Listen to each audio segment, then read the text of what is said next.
pensando na saúde, começa com saúde de paz, que a gente diz, na verdade, na vida diz, né? Saúde de paz, o resto a gente corre atrás. Parece que o som está saindo direito. Está saindo? Tá? Para baixo. Para baixo. Para vir lá. Oi.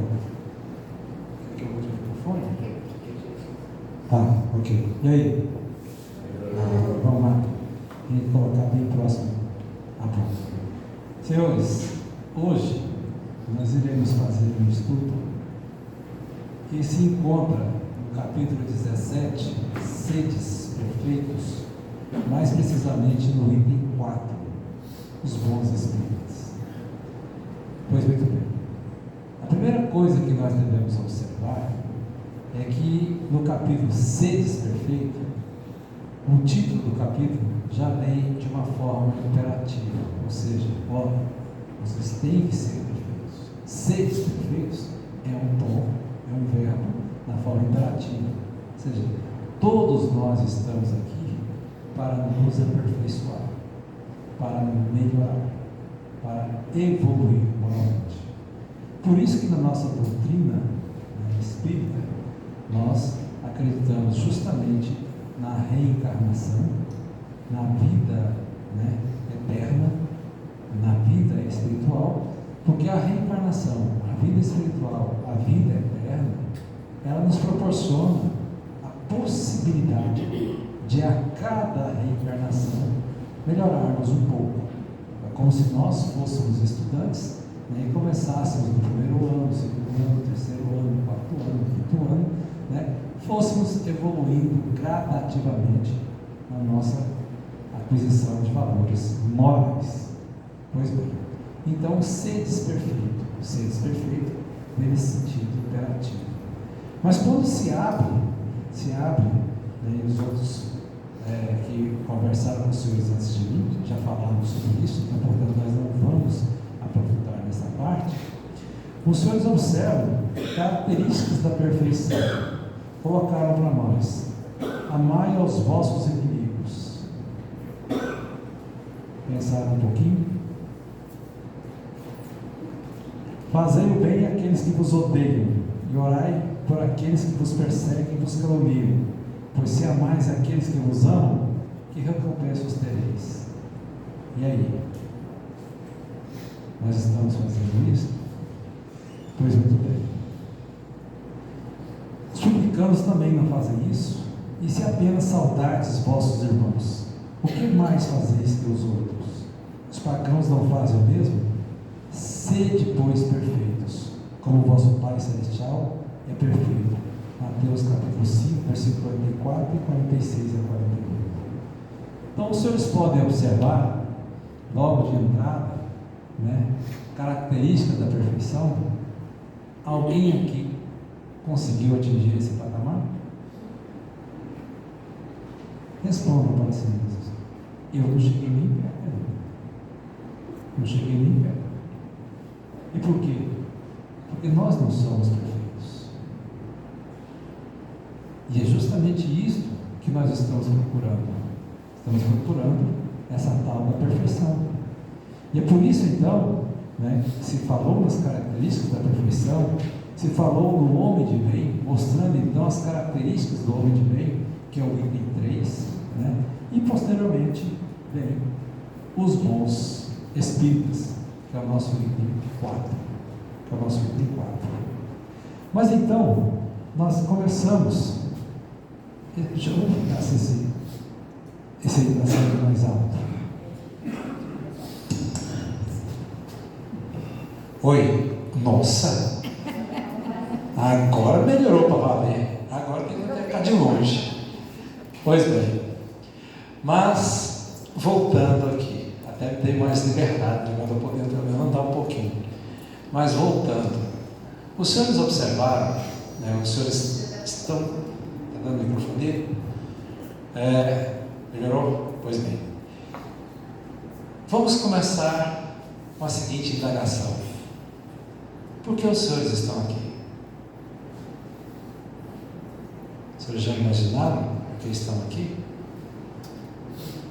De uma forma ou de outra, eu estou aqui porque eu quero receber um passe, eu estou aqui porque eu estou em tratamento espiritual, eu estou aqui porque tem um irmão que está com problema, eu estou aqui. Mas todos estão aqui num seguinte sentido: os senhores estão buscando uma orientação espírita, os senhores estão buscando um conforto espírita, um conforto divino. Todos estão aqui. E a partir do instante em que os senhores procuram alguma orientação espiritual, alguma orientação moral, algum alento ao coração cansado, à mente cansada, os senhores estão procurando compreender o mundo espiritual.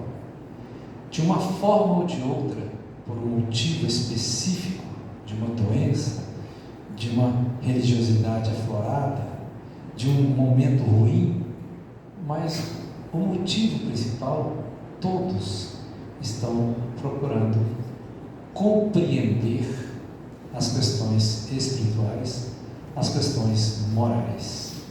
E é por isso que o texto começa dizendo que o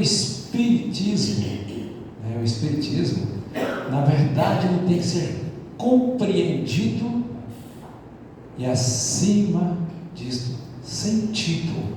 Por isso que fala, então, o Espiritismo tem que ser compreendido e sentido. Porque o que nós temos? Uma coisa é nós compreendermos o que nós estamos ouvindo agora. E outra coisa é esta mensagem nos tocar e nos fazer movimentar para a busca da melhoria.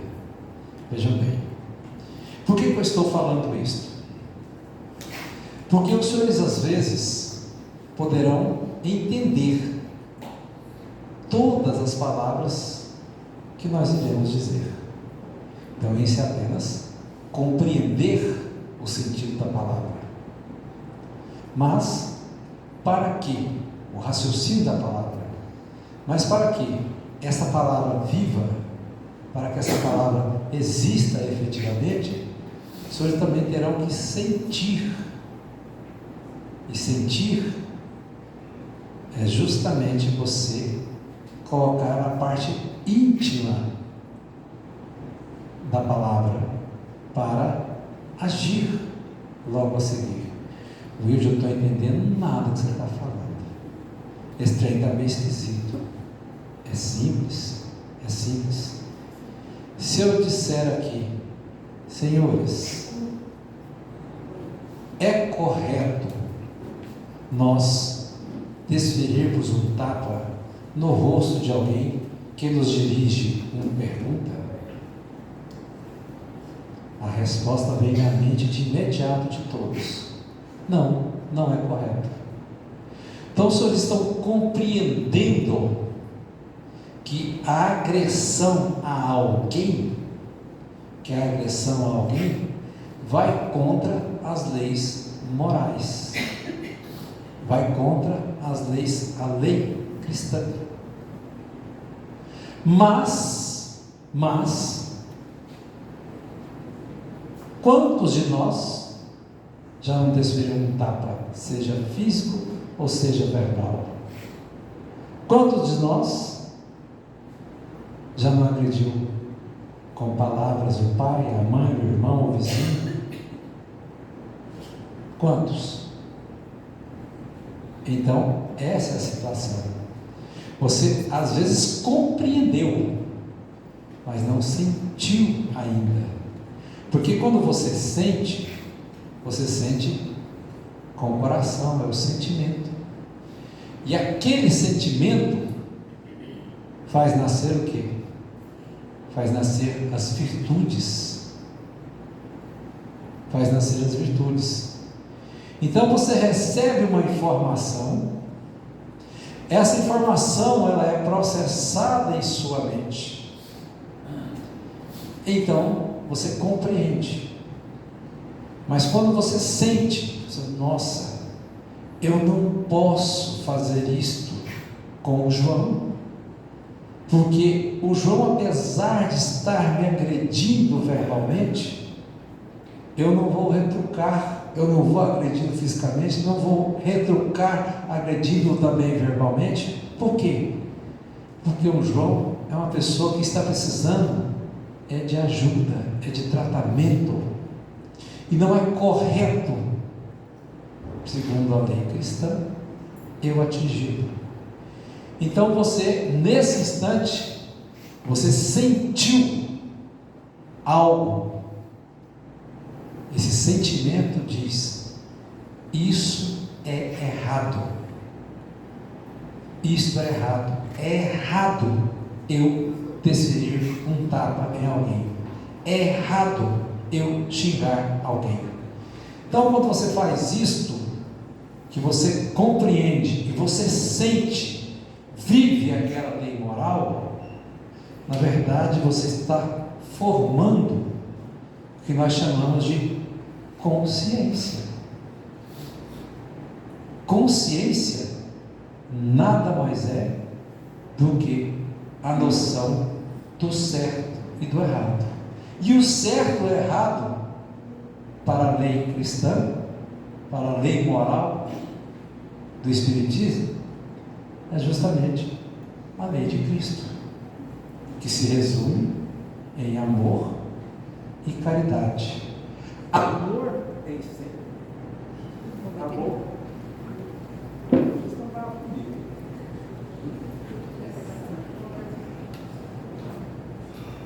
Amor em sentimento, amor em sentimento, ou o amor em ação, que é a caridade. Oi. Agora Deus não. Amor em sentimento, ou amor em ação, que é a caridade. Então, na verdade, compreender, sentir, é justamente nós formarmos em nós uma consciência da lei cristã.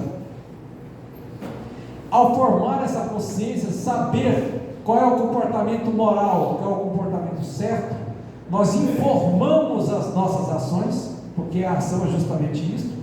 Eu quero, nesse instante, arremessar este celular. Esse celular foi arremessado porque eu impulsionei com a minha vontade. E o elemento vontade, uma vez no instante que nós tenhamos essa consciência, essa compreensão, esse sentimento, esse elemento vontade será sempre o elemento vontade do quê? Da prática do bem, da prática do correto. Nós conteremos então as nossas agressividades, nós conteremos então os nossos nervosismos e seremos dominados pelo perdão, pela paciência, pelas virtudes. Então, quando nós estivermos fazendo assim, as nossas ações, porque a minha ação, ou seja, o meu agir, o meu fazer, depende da minha vontade. Se a minha vontade ela vem formada por uma consciência do bem, então o meu ato será do bem, o meu ato será de amor, o meu ato será de caridade. Então tudo que nós fazemos, tudo que nós exteriorizamos através de qualquer ato, ele passa primeiro por essa questão interior. Tudo que nós fazemos, nós damos um comando. Eu vou lá hoje conversar com os meus irmãos. Mas aí, eu posso ser tentado por minha imperfeição e falar assim para mim: vou nada, estou cansado demais, trabalhei o dia inteiro, mexi com coisa demais, minha cabeça não está boa mais não. Eu vou ligar lá para o dele e falar que eu estou com dor de barriga. Estão compreendendo o que eu estou falando? Eu até compreendi o ensinamento moral cristão, mas se eu faço isso, eu não coloquei um sentimento, que é justamente esse elemento que vai nos indicar, formando na nossa consciência o certo e o errado. Mas aí vem a minha consciência, que foi informada, ela vai me dizer: olha, Wilson, está certo que você está cansado, mas você assumiu um compromisso de falar com seus irmãos. Você está correto isso que você está falando ou pensando? Opa, está errado, eu vou. Então o que aconteceu? Nesse instante, eu fiz com que a parte do bem dominasse a parte do mal, e vim cumprir o meu dever, vim cumprir com minha obrigação. Então isso é o que acontece no nosso dia a dia. Então o Espiritismo, ele na verdade, ele tem que ser compreendido, mas tem que ser sentido, porque a palavra mata, o Espírito vivifica. O que significa isso? Quando você coloca a parte espiritual, a parte da lei moral, você vai trazer o bem, vai trazer a luz, porque a lei moral se resume à lei da caridade. Então, por isso que no item anterior, o homem de bem, você vai falar justamente sobre justiça, sobre amor, sobre caridade, sobre ter paciência, etc. Por isso que o item anterior fala do homem de bem. E aí, interessante que nesse item 4, logo a seguir diz o seguinte: a partir do instante que você compreender e sentir o Espiritismo, você será capaz de agir de acordo com as qualidades do item anterior, ou seja, as qualidades do homem de bem. E quais são as qualidades do homem de bem? As qualidades morais. E quais são as qualidades morais? A lei cristã, a lei divina. Então, por isso que o texto coloca aqui para nós que o Espiritismo, certo? O espírita é igual a ser cristão. O que o texto está dizendo? Que a lei moral, a lei de Cristo, não há que se falar nenhum tipo de retoque. E que nós espíritas, nós que estamos aqui reunidos, procurando compreender, procurando sentir, procurando viver essa lei moral, certo? Nós, quando estamos aqui, estamos, na verdade, aprendendo a ser cristãos.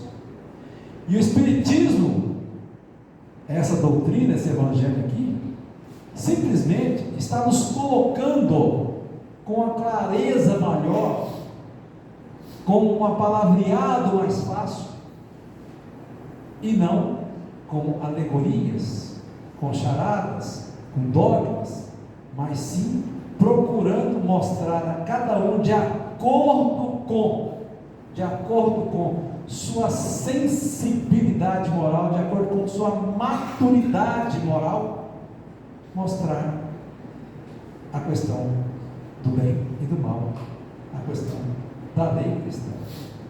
Então, por isso que o texto vai nos demonstrando que às vezes você pode se deparar com um cidadão culto, com um cidadão que já leu 1000 obras, certo?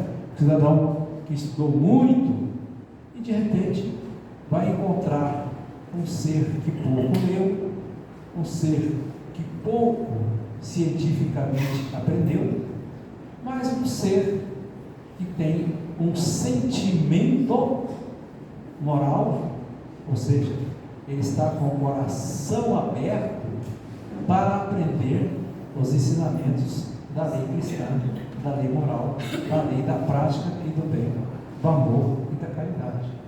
Então você encontra um adolescente que às vezes se toca primeiro do que um erudito. Você encontra às vezes um analfabeto que se toca primeiro do que aquele erudito. Por quê? Porque ele tem uma maturidade moral. E aqui, os senhores estão observando, nós não estamos trabalhando com alegorias, nós não estamos trabalhando com simbolismos, nós não estamos trabalhando com livros ocultos. Não. O trabalho do Espiritismo é com a clareza. É justamente fazer com que nós compreendamos a lei maior e que nós sintamos essa lei maior para que possamos agir. Porque vocês vejam bem, de repente eu poderia estar aqui e colocar apenas um símbolo para vocês, um símbolo qualquer, e aí eu ficaria dizendo: esse símbolo é isso, esse símbolo é aquilo, esse símbolo é isso, esse símbolo é aquilo, certo? Mas será que esse simbolismo está aqui 5 minutos, a gente não poderia esquecer o que significa aquela figura? Então, por isso que se fala na nossa clareza, na clareza disso daqui, porque a clareza daqui é justamente compreenda, sinta, faça. Então, vejam bem, não basta compreender, não basta apenas sentir, você também tem que fazer amor e caridade. Amor e caridade. Então, quando a gente fala sobre isso, começa a verificar no texto quanto a isso, nós começamos a observar o que também? Lei moral, lei cristã, Espiritismo. O Espiritismo simplesmente é uma forma mais objetiva, mais clara de falar sobre a lei moral. E quando se falou, porque nós falamos que o Espiritismo é filosofia, é ciência, é religiosidade, é tudo isso. É uma filosofia religiosa, é uma ciência do porquê. É uma ciência que estuda justamente o quê? Justamente a nossa evolução espiritual. E aí nós temos o seguinte, no texto, mostrando: olha, se você quer ser um bom espírita, então, obviamente, os senhores estão aqui para obter a orientação espiritual. Então, consequentemente, nós sempre tivemos esse dualismo: matéria, espírito, matéria, espírito. Vamos lá? O que é mais fácil? Estar em casa agora, tomando uma cervejinha, comendo um franguinho caipira ou uma carninha assada, ou estar me ouvindo?